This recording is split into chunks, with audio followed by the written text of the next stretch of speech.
My neighbor demanded I remove my ugly hedges, or she'd take me to court, so I removed them completely. Those hedges were blocking the view of her backyard from the main road. Now everyone can see her hot tub and her affair. Her husband found out first. My neighbor Diane stood in her driveway at 7:43 p.m. on a Thursday evening, mascara running down her face, bathrobe flapping open in the wind, screaming her husband's name as his silver Audi peeled out doing at least 45 miles per hour. I was watering my front lawn when it happened, just standing there with the hose, watching 15 years of marriage implode in real time. His suitcase was visible in the back seat, the one he'd packed in what must have been record time, maybe 20 minutes from the moment someone at his bowling league mentioned what they'd seen in Diane's backyard to the moment he was gone. She chased the car halfway down the street before giving up, stood there in the middle of the road, shoulders heaving, the kind of crying that doesn't make any sound because there's not enough air. Then she turned around, saw me, and her face transformed from devastation to pure, incandescent rage. She marched across the street barefoot, gravel be damned, until she was standing 6 feet away from me on my own property. Her voice was shaking so badly she could barely get the words out. You did this on purpose. You knew what would happen, and you did it anyway. I turned off the water, set down the hose, looked at the woman who had spent the last 3 months trying to destroy my life over a row of hedges my father planted the summer before he died. I'm sorry, Diane. You wanted them gone, so I removed them. You have to put them back. I'll pay for everything. Please, please, I'm begging you. I looked at the empty space where those hedges used to be. 15 years of growth ripped out in a single Saturday. 8 feet of dense, beautiful privacy that my father had planted with his own hands, positioned perfectly along the property line, protecting both our yards from the main road. Gone now. Just dirt and wood chips. I can't afford to replant 15-year-old hedges, I said. That would cost thousands of dollars. Money I don't have. Money I was going to have to spend fighting your lawsuit. I'll drop the lawsuit. I'll pay you. I'll do anything. You should have thought about that before you threatened me. I walked inside and closed the door. Those hedges had been there since I was 12 years old. My dad planted them the summer of 2008. 3 weekends of backbreaking work in the August heat. I remember helping him dig the holes, 12 of them, spaced exactly 4 feet apart along the property line where our yard met Maple Street, the main road through the neighborhood. He'd researched the species carefully. Leyland cypress, fast-growing and dense, perfect for privacy screening. He'd mixed the soil himself, added fertilizer, positioned each one with a level to make sure the line was perfectly straight. These'll be taller than you by the time you graduate high school, he told me, wiping sweat from his forehead. Taller than me by the time you graduate college. Give this whole yard some privacy from the road. He was right. By 2012, they were 6 feet tall. By 2015, they'd hit 8 feet and filled in so thick you couldn't see through them, even in winter. They blocked the noise from the road, the headlights at night, the endless parade of dog walkers and joggers and families pushing strollers. They also blocked the view of our backyard and the neighbor's backyard from anyone passing by on Maple Street. My dad died in March 2009, 7 months after he planted those hedges. Pancreatic cancer, diagnosed in November, gone by spring. He never got to see them reach their full height, but I did. I watched them grow every year, trimmed them every spring, kept them healthy and strong. They were one of the last things my father built with his own hands, one of the last pieces of him I had left, and Diane wanted them gone. She moved in last April, bought the Henderson place after old Mr. Henderson passed away, and his kids sold the house to settle the estate. I remember the moving truck pulling up, the white BMW that followed it, the woman who stepped out wearing designer sunglasses and looking at the neighborhood like she'd accidentally wandered into the wrong zip code. Diane Morrison, 46 years old, recently divorced from her first husband, newly remarried to a man named Greg, who worked in medical device sales and traveled 3 weeks out of every month. She worked in pharmaceutical sales herself, the kind of job that comes with a company car and an expense account, and an inflated sense of importance. First week, she introduced herself with a bottle of wine and a complaint. Those hedges, she said, pointing at my property line with a manicured nail, they're blocking all the natural sunlight from reaching my rose garden. I'm trying to establish some new plantings back there, and they're just suffocating everything. I nodded politely. They've been there 15 years. I could trim them back a bit if that would help. I was thinking more like removing them entirely. They're not exactly attractive, are they? So overgrown. It brings down the whole aesthetic of the street. I felt something tighten in my chest. I'll think about it. I didn't think about it. Not seriously. Those hedges weren't going anywhere. Second week, Diane came back. No wine this time. I've been doing some research, she said, standing on my porch with her arms crossed. Those hedges are attracting insects. I've seen wasps, beetles, all kinds of things. My husband and I are planning to do a lot of outdoor entertaining this summer, and I can't have bugs swarming around our patio. Hedges don't really attract bugs any more than regular trees, I said. They're actually good for the ecosystem. Birds nest in them, beneficial insects. I don't care about beneficial insects. I care about my outdoor space being usable. Her voice had an edge now. The polite neighbor act was slipping. Those hedges need to go. I appreciate your concerns, Diane. Diane, but those hedges have sentimental value to me. My father planted them. I'm not removing them. She stared at me for a long moment. Something cold moved behind her eyes. We'll see about that. Third week, the lawyer's letter arrived. Certified mail, official letterhead from Morrison & Associates, attorneys at law, no relation to Diane, I assumed, though the coincidence felt pointed. 3 pages of legal language demanding I remove my visual nuisance within 30 days or face legal action. The letter cited property value reduction, failure to maintain neighborly standards, obstruction of natural light, and creation of pest habitat. It threatened to pursue damages for emotional distress caused by ongoing aesthetic degradation. I read it 3 times, my hands shaking with anger by the end. Then I called my own lawyer. Michael Chen had handled my father's estate back in 2009 and had been my go-to for legal questions ever since. 16 years of property law experience, calm demeanor, and a tendency to tell you exactly what you needed to hear, whether you wanted to hear it or not. He laughed for about 10 seconds straight when I read him the letter. She's got nothing, he said. Absolutely nothing. Those hedges are on your property, properly maintained, not blocking any traffic sight lines. They're not even close to the maximum height allowed by county ordinance. She can threaten all she wants, but any judge would throw this out in the first hearing. So, I don't have to worry? Michael paused. The pause worried me more than the letter had. Here's the thing, Nathan. She doesn't have to win to hurt you. Even a frivolous lawsuit costs money to fight. My fees, court costs, time off work. If she drags this out, and people like her often do, you're looking at $5,000 to $10,000 just to prove you're right. I don't have $5,000 to $10,000. I know. That's the point. People like Diane use the legal system as a weapon. They know most people can't afford to fight back, so they just give in. I sat in my living room that night, looking out the window at those hedges, 8 feet of green, dense and healthy, swaying slightly in the evening breeze. My father's hands had put them there. His sweat had watered them. His last summer on earth had been spent building something beautiful and lasting. And now, some woman who'd lived next door for 3 weeks wanted to destroy them because they blocked her precious sunlight. The next few weeks were a nightmare. Diane escalated everything. She filed a formal complaint with the HOA. We didn't have an HOA, but she tried anyway. She called the county code enforcement office, claiming my hedges were overgrown and dangerous. The inspector who came out actually complimented me on how well-maintained they were. She started a petition among the neighbors, claiming the hedges were bringing down property values. 2 people signed it, Diane and someone named M. Morrison, who I suspected was her husband. She left notes on my car, passive-aggressive messages about being a good neighbor and community standards and thinking about others for once, and she kept threatening the lawsuit. Every few days, another letter from her lawyer, each one slightly more aggressive than the last, each one reminding me of the considerable legal costs I would face if I didn't comply. I tried talking to her directly one more time, knocked on her door on a Saturday morning hoping to reach some kind of compromise. I understand you want more light for your garden, I said when she answered. What if I topped the hedges, brought them down to 6 feet instead of 8? Would that help? She smiled. It wasn't a nice smile. I don't want them shorter, Nathan. I want them gone. Completely gone. And if you don't remove them voluntarily, I'll make sure you spend every penny you have fighting me in court. Those hedges are all I have left of my father. Then I guess you need to decide what matters more, sentimentality or your financial future. She closed the door in my face. I consulted with 2 more attorneys that week. Patricia Reyes, a property law specialist with 22 years of experience,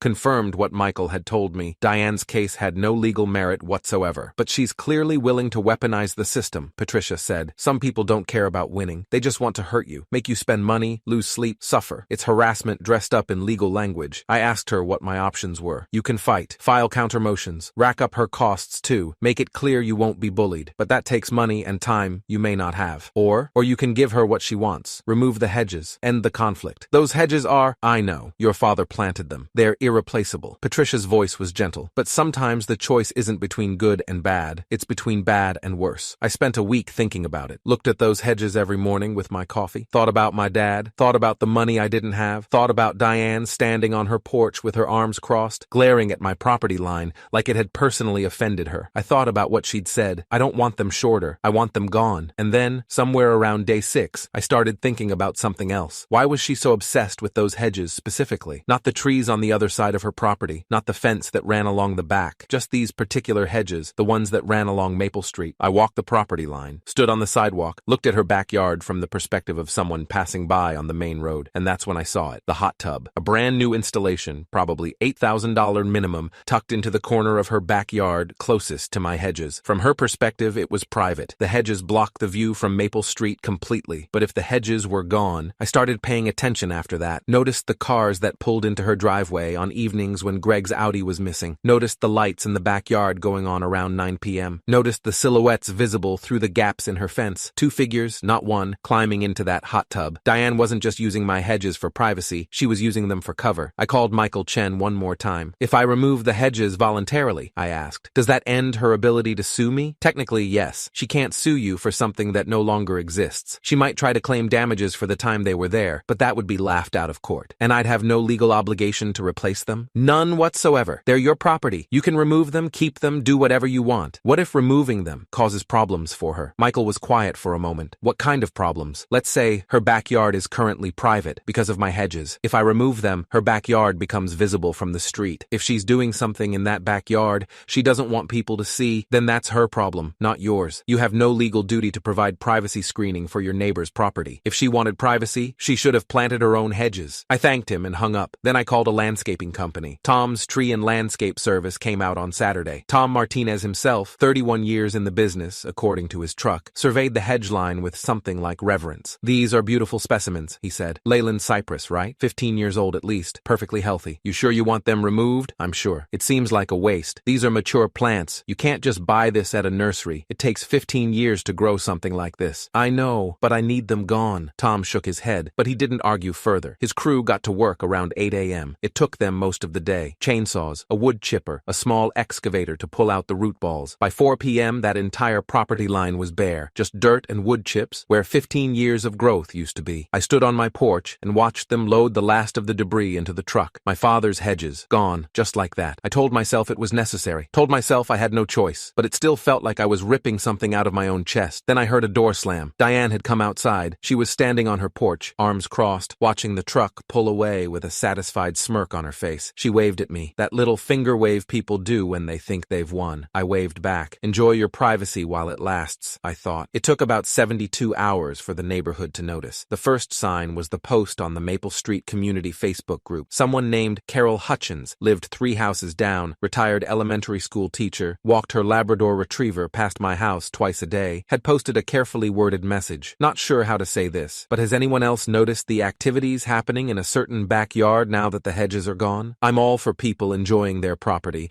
but there are children who walk down Maple Street every day, just concerned about community standards. Within an hour, there were 47 comments. Some people were confused, some people were outraged, some people were clearly enjoying the drama and asking pointed questions designed to get Carol to spill more details. By the end of day 1, everyone on the street knew exactly which backyard Carol was talking about and exactly what kind of activities were happening there. Day 2 brought more attention. People started slowing down when they walked or drove past on Maple Street. What used to be a quick glance was now a lingering look. The view into Diane's backyard, and specifically her hot tub, was completely unobstructed. I saw teenagers on bikes doing double takes. I saw a group of moms with strollers stop and whisper to each other, glancing toward Diane's property. I saw Mr. Leo Patterson from down the street walk his dog past the same spot 3 times in one afternoon, each time finding a reason to pause and look. Diane must have noticed because she started keeping her blinds closed, stopped using the hot tub during daylight hours, probably thought she could wait it out until the novelty wore off. She was wrong. Day 3 was the night that changed everything. I was in my living room watching TV around 9:30 p.m. when I heard voices outside. Looked through the window and saw a small crowd gathered on the sidewalk in front of Diane's house. 5 or 6 people, phones out, clearly recording something. I went outside to see what was happening. The backyard lights were on at Diane's place. The hot tub was bubbling, and there were 2 figures in it. One clearly Diane, the other clearly not Greg. Greg drove a silver Audi. The car in Diane's driveway was a black Ford F-150. The man in the hot tub was visible from the street, even in the dark. Broad shoulders, dark hair, definitely not the balding medical device salesman I'd seen coming and going for the past year. Someone in the crowd was live streaming it. Someone else was taking photos. Someone was laughing nervously, saying, oh my God, over and over. Diane must have heard them, because suddenly the lights went off and the figures scrambled out of the tub. The back door slammed. The crowd dispersed, still buzzing with excited whispers. I went back inside. This was going to get worse before it got better. Day 4, the evidence went viral, at least viral by neighborhood standards. The photos and video from the previous night had been shared in a private neighborhood group chat. Someone had screenshotted it and posted it to the public Facebook group. Someone else had identified the man in the hot tub as Kyle Danner, a personal trainer at the gym where Diane worked out. By noon,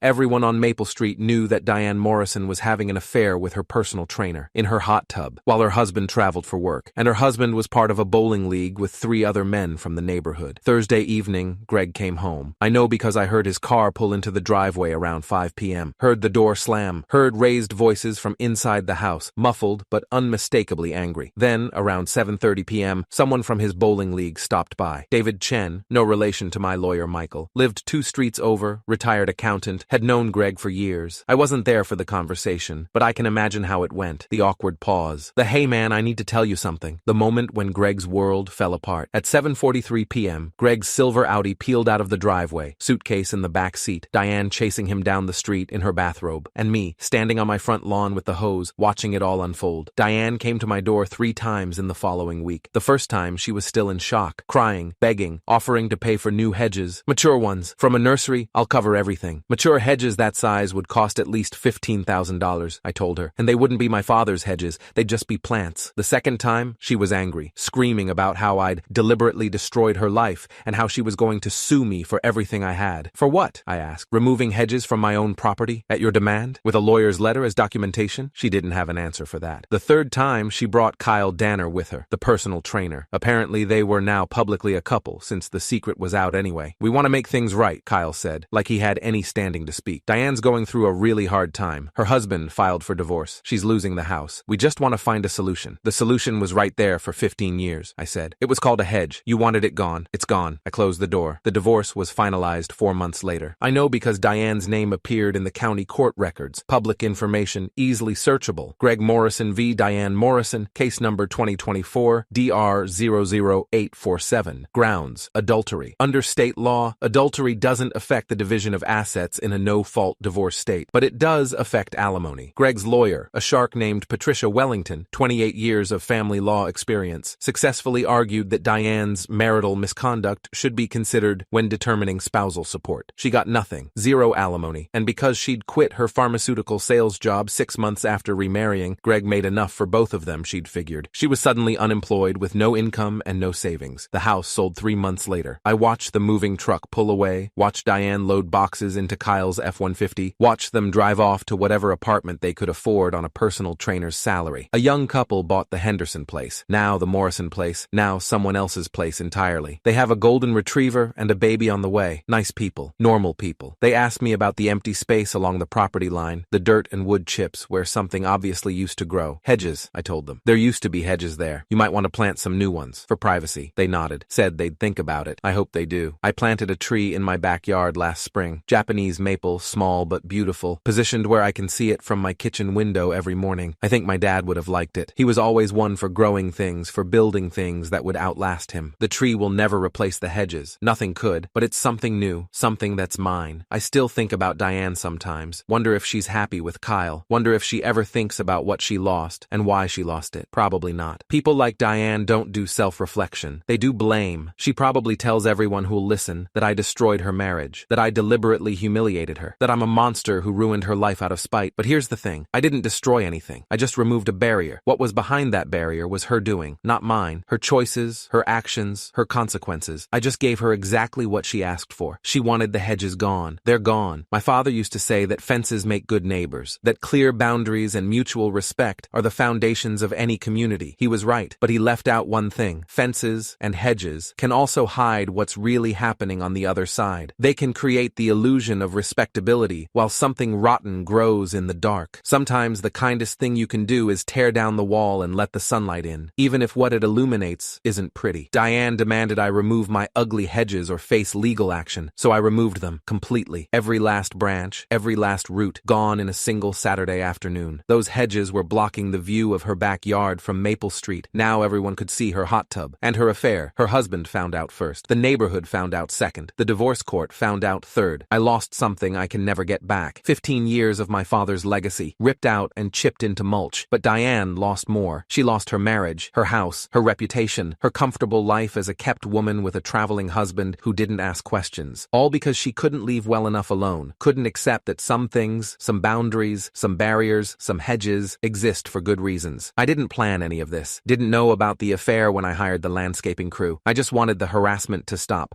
wanted to give her what she demanded so she'd leave me alone. But karma has a way of finding people, of exposing what they tried so hard to hide, of giving them exactly what they asked for, in ways they never expected. Diane asked me to tear down my hedges. I did. Everything that happened after that was her own doing. Some stories don't have heroes, just people making choices and living with the consequences. I chose to protect my father's hedges for as long as I could. When I couldn't anymore, I chose to walk away rather than fight a battle I couldn't afford to win. Diane chose to threaten and harass and bully. She chose to have an affair. She chose to conduct that affair in plain sight, relying on my property for cover. When that cover disappeared, so did her secrets. That's not revenge. That's not karma. That's just reality. Sometimes the walls that protect us also trap us. And sometimes, when those walls come down, we discover we were never as safe as we thought. Diane learned that the hard way. I learned something too. You can't control what other people do. You can only control your own choices, your own boundaries, your own property. Speaking of which, I'm thinking about planting new hedges this spring. Different ones. A memorial garden, maybe, with my father's favorite plants. Something that grows toward the light instead of blocking it. Something that's mine. She wanted those hedges gone. She got what she wanted. Funny how that works out sometimes.